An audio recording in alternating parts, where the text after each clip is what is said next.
Hey beautiful people, welcome to Fundoo programming. मैं हूं आपका दोस्त फंडू बॉय। दोस्तों, वीडियो स्टार्ट करने से पहले चलिए हम एक एक्सपेरिमेंट कंडक्ट करते हैं जिसमें हमें ये पता चलेगा कि आपके अंदर किस तरह का माइंडसेट छुपा हुआ है। तो इसलिए दोस्तों, इस सिचुएशन को, इस सिनेरियो को बहुत ही ध्यान से ऑब्जर्व करना। तो अब क्या होता है दोस्तों कि राहुल को उसकी वाइफ ने ग्रोसरी लाने को कहा और उसके साथ में उसे एक लिस्ट भी दिया। अब राहुल जल्दी से अपने घर के पास वाले सुपरमार्केट में भागकर गया, मगर वहाँ पे रखी हुई काफी सारी चीजों का रेट उसकी बीवी ने बताए हुए प्राइस रेट से काफी ज्यादा थे, क्योंकि सुपरमार्केट वाले हर दिन फ्रेश चीजें बड़े ही दूर गांव से डायरेक्टली अपने स्टोर में लेकर आते थे।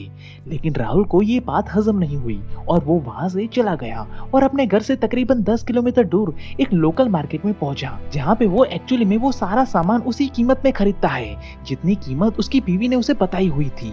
मगर इस मार्केट में बाकी लोग भी उसी इरादे से शॉपिंग कर रहे थे, इसलिए कैश काउंटर से बाहर निकलने में काफी बड़ी और लंबी लाइन लगी हुई थी, जिसे पार करते हुए अपना नंबर आते आते राहुल के 30 से 35 मिनट जा चुके थे। और फाइनली वो फिर से 10 किलोमीटर की रिटर्न जर्नी को ट्रैवल करते हुए बड़ी ही खुशी के साथ घर वापस आ जाता है, क्योंकि वो प्राउड फील कर रहा होता है कि कैसे उसने अपनी समझदारी का इस्तेमाल करते हुए मार्केट से कम दाम में चीजें सस्ती खरीद के लेकर आया है और कैसे उसने फालतू के पैसे बचाकर कुछ सेविंग्स भी कर ली है।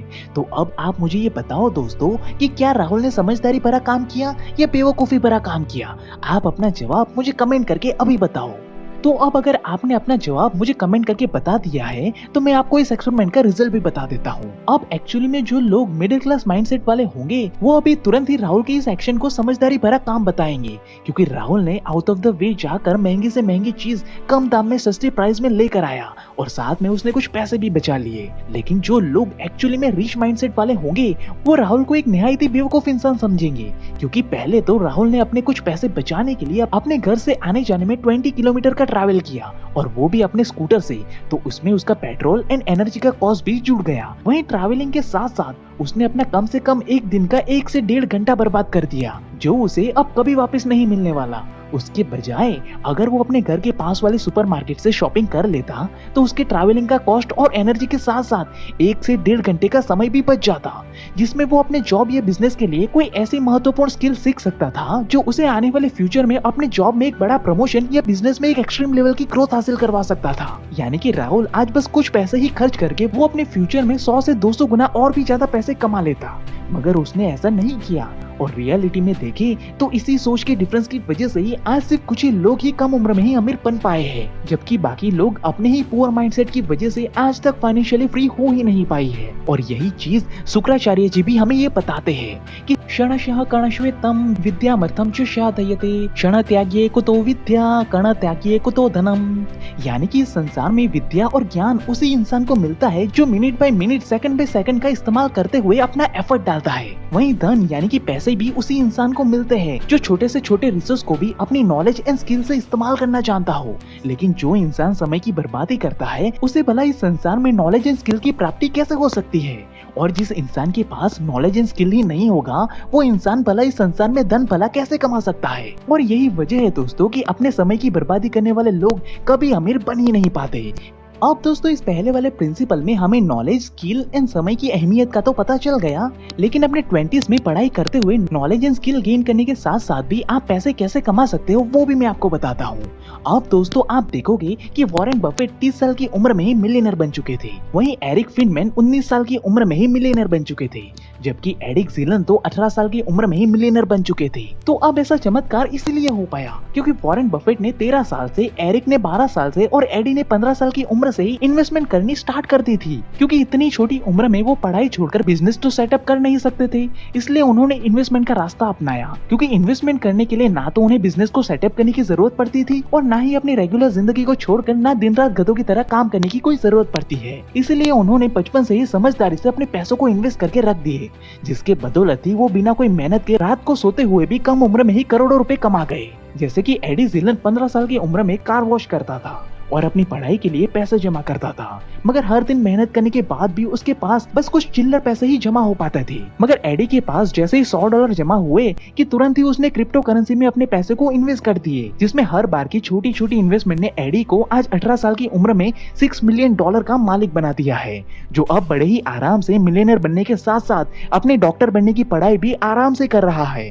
तो ठीक इसी तरह दोस्तों, अगर आप भी कम उम्र में एडी की तरह ही एक एक्सट्रीम लेवल की फाइनेंशियल ग्रोथ हासिल करना चाहते हो, तो कॉइनस्विच कुबेर ऐप आपके लिए एक अमेजिंग अपॉर्चुनिटी लेकर आई है, क्योंकि कॉइनस्विच कुबेर ऐप आपको बिटकॉइन की तरह ही 75 से भी ज्यादा अलग अलग तरह की क्रिप्टो करेंसी में इन्वेस्ट करने की ऑप्शन उपलब्ध करवा रही है, जहां पे आप क्रिप्टो करेंसी में स्विगी एंड अमेजोन की ऑनलाइन ऑर्डरिंग की तरह ही पेनलेस एंड इजी तरीके से बहुत ही सटीक एंड आसान तरीके से इन्वेस्टमेंट कर सकते हो। और अब तो 4 मार्च 2020 से इंडिया की सुप्रीम कोर्ट ने भी पूरी आजादी से हम इंडियंस को भी क्रिप्टो करेंसी में इन्वेस्ट करने की पूरी छूट दे दी है, और आरबीआई खुद अब तो बहुत ही जल्द अपनी खुद की क्रिप्टो करेंसी लॉन्च करने पे वर्क कर रही है, क्योंकि अगर आप बिटकॉइन या क्रिप्टो करेंसी में इन्वेस्ट करते हो तो आज वो आपको 67% से भी ज्यादा रिटर्न उपलब्ध करवा रहा है। यानी कि अगर आपने 2010 में अगर 100 रुपए भी बिटकॉइन में इन्वेस्ट कर दिए होते ना, तो आज वो आपको 1.67 करोड़ रुपए का प्रॉफिट उपलब्ध करवाता।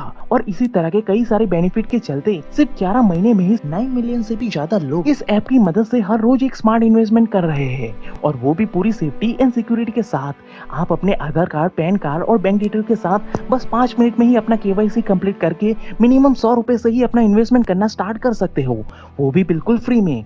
और तो और इनका रुपीस विड्रॉवल सिस्टम भी बहुत ही इंस्टेंट है, यानी कि यहाँ पे आपको मनी लॉकिंग का कोई भी इशू नहीं आएगा और पैसे सीधे आपके बैंक अकाउंट में ही आएंगे। और अभी साइन अप एंड रेफर करने पर आपको बोनस के तौर पे 50 रुपए भी तुरंत ही मिल जाएंगे। तो आप भी 9 मिलियन लोगों की तरह ही कॉइनस्विच कुबेर ऐप की मदद से क्रिप्टो करेंसी में अपनी इन्वेस्टमेंट की जर्नी आज और अभी से स्टार्ट कर सकते हो, जिसकी पूरी जानकारी एंड लिंक आपको डिस्क्रिप्शन बॉक्स में मिल जाएगी।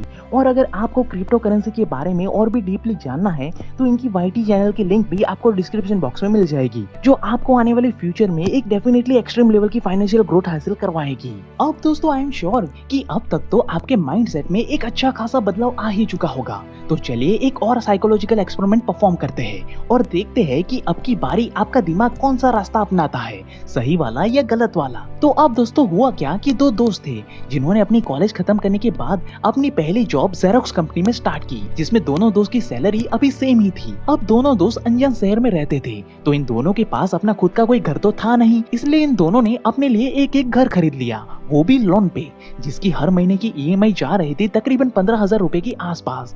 अब पहला वाला दोस्त थोड़ा मनमौजी था, इसलिए उसने अपने 2 मंजिला मकान में ऊपर वाले कमरे में अपना पर्सनल जिम बना दिया और नीचे वाले कमरों में वो खुद रहता था। यानी कि अब इस नए वाले घर से इस इंसान को 1 रुपया तक नहीं मिल रहा था। उल्टा इस घर का हर महीने का सामान और इलेक्ट्रिसिटी का खर्चा उसको अलग से पे करना पड़ता था। यानी कि ये घर उसका लायबिलिटी के कॉलम में चला जाएगा और दूसरी तरफ उसका एक्सपेंसेस यानी कि खर्चा भी बढ़ जाएगा। वहीं दूसरे वाले दोस्त ने क्या किया कि उसने अपने 2 मंजिला घर में से अपने ऊपर वाले कमरे को 4 कॉलेज स्टूडेंट को रेंट पे दे दिया, जिससे कि उसको हर महीने 20,000 रुपए का किराया आने लगा। यानी कि अपनी इस समझदारी से 20,000 के किराए में से 15,000 उसकी EMI में जा रहे थे और बाकी के 5,000 में से उसके घर के और उसके पर्सनल खर्चे निकल जा रहे थे। इन शॉर्ट वो पूरी तरह से अपने इस घर में फ्री में ही रहने लगा था। वहीं अब इस समझदारी से अब उसे अपनी सैलरी को भी खर्च करने की कोई भी जरूरत नहीं पड़ती थी, इसलिए उसकी पूरी की पूरी सैलरी अब 100% सेव हो रही थी। यानी कि अब सेविंग के साथ साथ अब उसे घर की EMI भरने की भी कोई भी टेंशन नहीं थी। वहीं अब 1 साल के बाद इन दोनों दोस्तों का प्रमोशन हुआ और इन दोनों ने उन पैसों का डाउन पेमेंट करके लोन पे अपने लिए एक एक कार खरीद ली। अब पहले वाले दोस्त ने क्या किया कि वो अपनी नई कार लेकर आया और अपने गैराज में रख दी, जिससे कि वो कभी कभार ही इस्तेमाल करता था। यानी कि फिर से इस भाई की कार लायबिलिटी वाले बॉक्स में चली जाएगी, क्योंकि इस कार की वजह से भाई की जेब से पैसे जा रहे हैं, लेकिन एक भी नया रुपया उसके पास आ नहीं रहा है, इसलिए इस भाई का खर्चा और भी ज्यादा बढ़ जाएगा। मगर वहीं दूसरे वाले दोस्त ने ऐसा नहीं किया। उसने दूसरे ही दिन एक ड्राइवर को हायर किया और अपनी कार को रेंट पे चलाने के लिए दे दी, जिससे कि वो कार से होने वाली कमाई से ड्राइवर को पे करने के बाद भी वो आराम से कार की EMI पे कर रहा था। साथ में उसके कुछ पैसे भी सेव हो रहे थे और जब उसे खुद किसी काम के लिए बाहर जाना होता था तब वो अपनी इसी कार का इस्तेमाल भी कर रहा था। यानी कि अब भी उसकी सैलरी का 1 भी रुपया खर्च नहीं हो रहा है, ऊपर से ये कार और घर से उसे एक्स्ट्रा पैसे भी आते ही जा रहे हैं। यानी कि अब उसके टोटल 3 इनकम सोर्स बन गए हैं और इसका एसेट वाला कॉलम भी बढ़ गया है। वहीं अब समय के साथ साथ इन दोनों दोस्तों ने बिजनेस करने की सोची, जिसके लिए वो दोनों ने ग्रोसरी की एक शॉप खरीद ली। मगर पहला वाला दोस्त अपने हर महीने के खर्चे से इतना परेशान हो चुका था कि उसे अपनी सैलरी बहुत ही कम लगने लगी थी, इसलिए वो अपनी जॉब छोड़कर खुद ही शॉप चलाने लग जाता है। इसलिए अब सैलरी के कंपैरिजन में उसकी इनकम तो बढ़ जाती है, मगर तब भी उसके मंथली एक्सपेंसेस तो उतने ही थे। लेकिन वहीं दूसरी तरफ दूसरे वाले दोस्त ने अगले ही दिन एक नए आदमी को हायर कर लिया दुकान चलाने के लिए, क्योंकि उसे अपनी सैलरी से कोई भी परेशानी नहीं थी, क्योंकि वो तो 100% ऑलरेडी सेविंग्स में ही जा रही थी। उल्टा अब तो दुकान की वजह से उसकी इनकम सोर्स और भी ज्यादा डबल हो चुकी थी। वहीं ये दुकान अब इस आदमी की एसेट बन चुकी है, क्योंकि इसमें कोई भी काम किए बगैर ही उसे हर महीने एक अच्छी खासी रकम मिलती ही जा रही थी। अब आगे क्या हुआ कि जॉब छोड़ने से पहले कंपनी ने इन दोनों दोस्तों को 2-2 लाख रुपए बोनस में दिया था। तो अब बोनस मिलते ही पहले वाले दोस्त को लगा कि यार मेरी तो हर महीने की सारी कमाई बिल भरने में ही चली जाती है, इसलिए मैं इस पैसों को बैंक में एफडी करवा के रख लेता हूँ, जहाँ पे मुझे कम से कम 6% का रिटर्न तो पक्का मिलेगा ही मिलेगा। अब ऐसा सोचकर उसने अपने पैसे बैंक में रख दिए।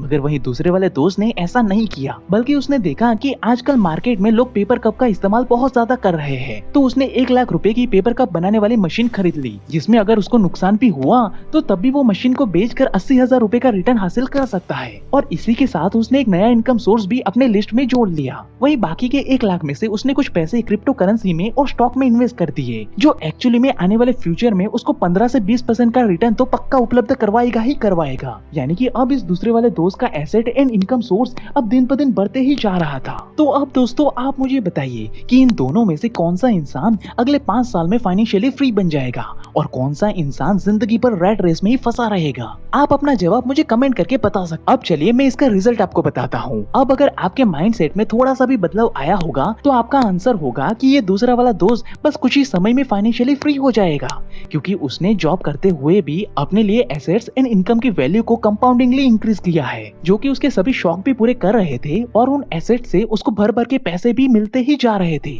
और अगर इन फ्यूचर में अगर गलती से भी उसकी जॉब चली भी जाए तब भी उसको जिंदगी भर कभी पैसों की कमी नहीं होने वाली। अब जिसका जवाब ये ऑप्शन तो था वो अपना नाम मुझे कमेंट करके जरूर बताइए, क्योंकि इन सभी लोगों ने आज और अभी सही मायने में अपने माइंडसेट को रिच माइंडसेट में बदलना सीख लिया है। So congratulation to all my friends. अब दोस्तों सच्चाई बताऊं तो ये दूसरा वाला लड़का और कोई नहीं बल्कि rich dad and poor dad के ऑथर रॉबर्ट कियोसाकी है, जिन्होंने कुछ इसी तरह से जॉब करते हुए भी अपने आप को बहुत ही कम उम्र में ही फाइनेंशियली फ्री कर लिया था। और आज इसे रिच माइंडसेट की वजह से उन्होंने इतने सारे assets and income sources create कर लिए हैं कि अगले 100 साल तक अगर वो काम ना भी करे तो भी उनकी तिजोरी में पैसे अपने आप ही आते ही रहेंगे। ऐसा इकोसिस्टम उन्होंने अपने रिच माइंडसेट से बना लिया है। तो ठीक इसी तरह दोस्तों आप भी जॉब या पढ़ाई करते हुए कम उम्र में ही एक एक्सट्रीम लेवल की फाइनेंशियल फ्रीडम को हासिल कर सकते हो, क्योंकि मैंने खुद भी अपने आप को कुछ इसी तरह से अपने 20s में फाइनेंशियली फ्री कर लिया है। और ये सब पॉसिबल हो पाया है अपने रिच माइंडसेट वाली सोच की वजह से। तो अगर आप भी अपने लिए ऐसा ही माइंडसेट डेवलप करना चाहते हो तो हमें सब्सक्राइब करके इस बेल आइकन को दबा दीजिए, क्योंकि हम आगे भी आपके लिए हर हफ्ते ऐसे ही इंस्पायरिंग एंड नॉलेजेबल वीडियो लाने वाले हैं, जो आपको सटीकता से सफलता की ओर लेकर जाएंगे। और अगर आपको इस वैल्यूएबल किताब को खरीदना है तो उसकी लिंक भी आपको डिस्क्रिप्शन बॉक्स में मिल जाएगी। And at last, thank you for watching guys.